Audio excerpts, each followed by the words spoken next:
Hello, everyone. Dr. Mad here. Let's get mad about Macbeth. So, in this lesson, we're going to look at two scenes, scene 5 and scene 6 from Act 5. Both scenes are quite short. The second one is very short indeed. But let's listen to them first and then we'll go through them.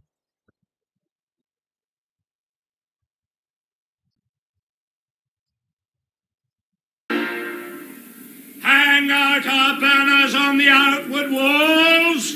The cry is still they come. Our castle's strength will laugh a siege to scorn.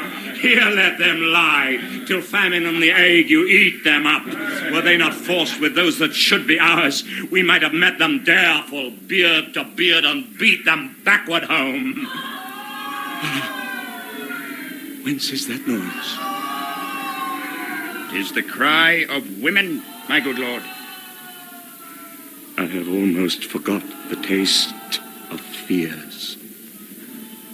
The time has been, my senses would have cooled to hear a night shriek, and my fell of hair would at a dismal treatise rouse, and stir as life were in it. I have supped full with horrors. Direness familiar to my slaughterous thoughts cannot once start me. Wherefore was that cry? The Queen, my lord, is dead. She should have died hereafter.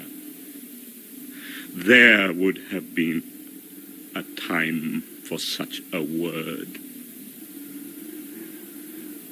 Tomorrow, and tomorrow, and tomorrow creeps in this petty pace from day to day to the last syllable of recorded time.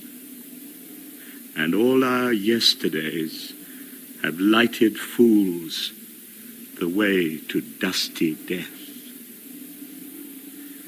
Out, out, brief candle. Life's but a walking shadow, a poor player that struts and frets his hour upon the stage, and then is heard no more. It is a tale told by an idiot, full of sound and fury, signifying nothing. My lord. Thou comes to use thy tongue, thy story, quickly. Gracious my lord, I should report that which I say I saw, but know not how to do it. Well, say, sir. As I did stand my watch upon the hill, I looked toward Burnham, and anon methought the wood began to move. Liar! And slave! Let me endure your wrath, if it be not so. Within this 3 mile may you see it coming. I say a moving grove. If thou speak'st false, upon the next tree shalt thou hang alive till famine cling thee. If thy speech be sooth, I care not if thou dost for me as much. I pull in resolution, and begin to doubt the equivocation of the fiend that lies like truth. Fear not, till Burnham wood do come to Dunsinane, and now a wood comes toward Dunsinane. Arm, and out! If this which here vouches does appear, there is nor flying hence, nor tarrying here. I begin to be aweary of the sun, and wish the estate of the world were now undone.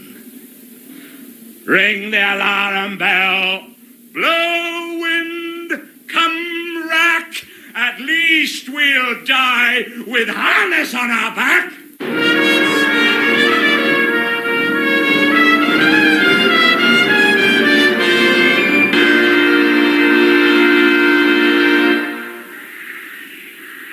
Near enough. Your leafy screens throw down and show like those you are. You, worthy uncle, shall with my cousin, your right noble son, lead our first battle. Worthy Macduff and we shall take upon us what else remains to do, according to our order. Fare you well. Do we but find the tyrant's power tonight? Let us be beaten if we cannot fight. Make trumpets speak! Give them all breath! Those clamorous harbingers of blood and death!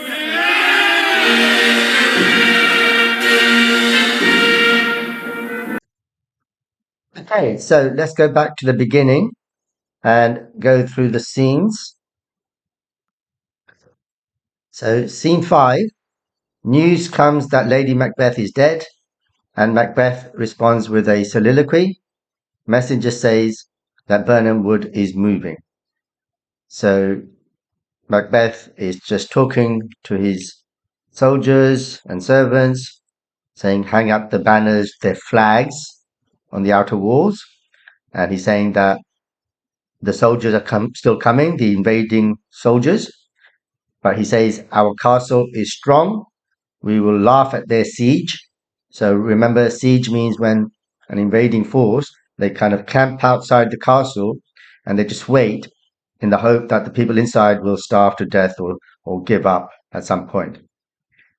But Macbeth says that, thinks that they can hold out the siege, okay? And he's saying, let them lie there until they die of starvation. So he's hoping the opposite, basically, or until they get ill and die of fever.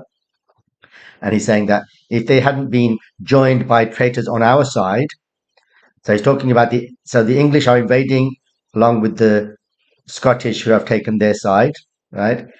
So he's saying if the Scots hadn't taken the English side, then we would have gone out and met the English soldiers face to face, beard to beard, and beat them back home. And then there's a cry of women, as you heard, and he says, what's that? And Seaton says, it's the cry of women. And so he exits, and then Macbeth says, I've almost forgotten what it is like to be scared. But there was a time when the slightest shriek, do you remember after Duncan's murder and so on, Macbeth has kind of become much more sensitive, but then he regained his bravery. I mean, he goes up and down, doesn't he? Because we can imagine before the play, he was not scared of anything, right? He was this brave soldier. He beat MacDonald, beat the traitors. Then he killed the king. And then he started to feel fear at the slightest sound. But now he's back. But then he became brave again. Now he's back to being brave again. So he's talking about after the killing of Duncan that the slightest sound would shake him and his hair would rise up. So your hair kind of stands on end, either from cold or from fear. But now, and he's saying as though his hair was alive. Okay.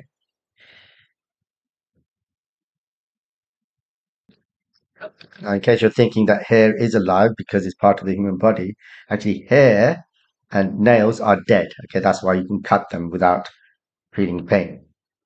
Anyway, that's by the by. So here Shakespeare uses a metaphor that he's had dinner with horrors. In other words, he's done terrible things. Okay, so the worst things which have become familiar to his slaughterous thoughts. So slaughter means to kill. So obviously all these murders he's killed. So he's saying that all these horrors have become so familiar to him that they don't bother him anymore. And then there's more cries, and he says, what was that one? What was that cry? And Sita says, the queen, my lord, is dead. Now, this line here is extremely important, okay? Normally, the length of a scene is proportional to how important it is. So a long scene usually means important, a short scene, not so much. However, that's not always the case. For example, if you remember the very first scene of this play is very short, but it's very, very important. And then this one line here, you might think is not very important, but this line is critically important. In fact, the fact that it's one line is what's important about it, because in this line, you can see that the Queen, Lady Macbeth, has been reduced to almost nothing. To this one line, she dies off stage. So she's gone from being at the beginning of the play. We can imagine her on stage as this big woman, right? Even though she's tiny. Remember that reference to her little hand in one of the previous scenes about how that she can't, all the perfumes of Arabia would not take the smell away from her hand. And she talks about her little hand. So she's gone, so she's physically quite small, but at the beginning, we can imagine her as quite big on stage, hands raised to the spirits. And then when she berates Macbeth, and Macbeth is probably twice her size, and you can imagine her kind of having to look up to talk to him, but talking to him as though he's a child, right? But then as the play goes on, she becomes extremely guilty. She starts to hallucinate and sleepwalk, and she becomes this small woman, this little hand, and now she has been reduced to this just one line. Okay, so this is really, really important. Now, the next two lines are really important as well because people have different interpretations of these two lines and different translations. So some people, many people, they translate these lines as, oh, she would have died anyway, and the news would have come anyway. I can't agree with that translation. And also they say, oh, this shows that he doesn't really love Lady Macbeth. But I would translate these lines as that she should have died later after, let's say, after the battle is over, so that he would have had time to grieve for her. Now, I think he totally loves his wife, too much maybe. If he hadn't loved her so much and listened to her, he might not have got himself into this trouble in the first place. And you can see how much he loves her because then this soliloquy comes, which we're going to go through in a minute, where he says that life has lost all meaning. And he says this just after the news of the death. So that surely shows that he does love his wife, and that the translation, these lines means she should have died later when I would have had time to grieve for her properly. So these lines here, you shouldn't always try to translate Shakespeare word by word, okay? Certainly not in this speech, but actually in most of the speeches, because Shakespeare's language is 400 years old, plus he writes in a very poetic way. So if you try to translate it too literally, and this also applies to kind of poetry when you do your poetry unit, and that's the whole point really, that Shakespeare is half play and half poetry. Anyway, so he's just repeating tomorrow and tomorrow. In other words, obviously days come and days go, right? And creeps in this petty pace. So petty means trivial. So don't try to translate these lines to word by word. The point is the effect on the feelings that these lines have, which is basically that life is meaningless to the end of time here. And he's saying every day just it's like somebody walking with a candle, and we are just fools and being led to our dusty death. Okay, dusty meaning that maybe a reference to the Bible, dust to dust, and so on. So in other words, we end up being buried in the mud, in the dust. And then these words here are just a metaphor for how brief life is, how life is short. And then he says, life is just a shadow, it's not real. A poor player that struts and frets his hour upon the stage. So strut means to kind of like show off, and like, but then fret means to worry about things. So he's just saying that life, we're just shadows. One minute we're strutting and showing off, and then next minute we're worrying about little things. But in the end, very quickly, we just die, and obviously we can't talk after death, so we're hurt. Nobody can hear us anymore. And he's saying that life is just a story told by an idiot, full of sound and fury, signifying nothing, meaning nothing. Okay? So this speech, one of the most famous speeches in literature, how Macbeth is saying life has lost all meaning now that his wife is dead. Anyway, and a messenger enters, and he says, oh, you've come to tell me something, tell me quickly. And the messenger says, I've got something to tell you, but I don't know how to say it. And he says, well, just say it. And here he's saying that he saw Birnam Wood moving. So he was watching from the hill and he saw the wood move.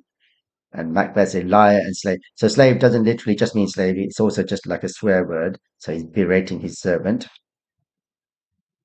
And the messenger says, if I'm lying, I will take your anger, but I promise, I swear, you can see them coming about 3 miles away. The wood is moving. A moving grove means a small wood. So Macbeth says, if you are lying, I will hang you from a tree, from the next tree, until you die of starvation. But if you're telling the truth, then I don't mind if you hang me from the tree, if you do the same thing to me. And he says, my resolution, so resolution means determination, but he's saying that his resolution is now weakening, and he's starting to doubt the fiends, the witches. So equivocation means ambiguous, yeah, double meaning. So we know that the witches, the apparitions, the predictions, everything they say is sort of is true, but it kind of misleads you, and it certainly misled Macbeth. So that lies like truth. So they sort of tell the truth, but actually in order to deceive. They said, oh, don't worry until Birnam Wood comes to Dunsinane. And now the wood really is coming to Dunsinane. So he's saying, right, everybody put on your armor and let's go out to meet them. And he says, if the messenger is telling the truth, then no, we can neither run away from here, nor can we wait inside. And these lines here are similar to the previous scene where he's saying he's had enough of life.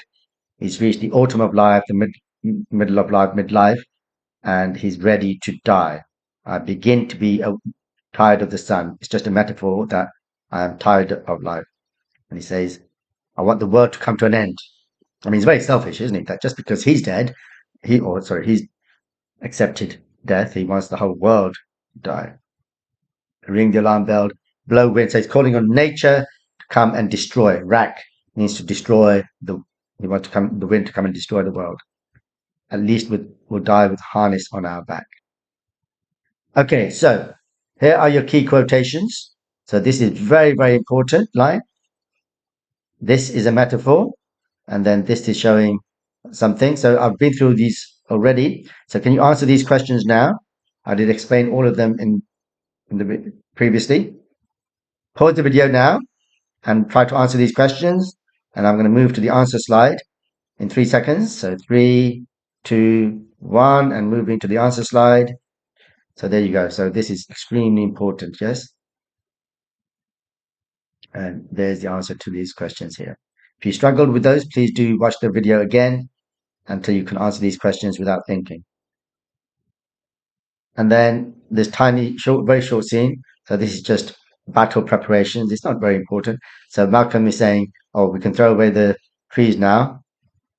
And he gives the battle orders. So Seward and Macduff are going to lead the first charge, and Malcolm and the others are going to kind of come behind and finish up. So this is just their battle plan. You don't need to worry too much about this.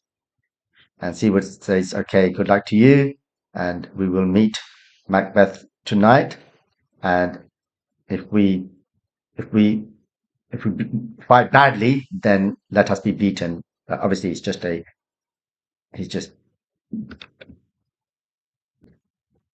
giving his resolve that they're going to fight the best they can, fight to the death. And then Macduff says, make all the trumpets speak. So when in battle, especially back in those days, they would have trumpets and things, make lots of noise for two reasons. One, to kind of let the soldiers further away know that they're ready to charge, and also to scare the enemy. And this is just a metaphor, so you don't need to worry too much about this. So noisy, so harbingers means announcers of next event. So announcers of blood and death. In other words, obviously there's going to be a battle, and obviously people are going to die, and blood is going to be spilled. Okay, so no questions or key quotations for this scene. It's just a continuity scene. So I hope you found that video useful. And I'll see you in the next video, which will be the last video of the actual play itself, although there will be other videos after that for revision and exam questions, etc. So as always, please do subscribe if you found that video useful, and tell all your friends about it.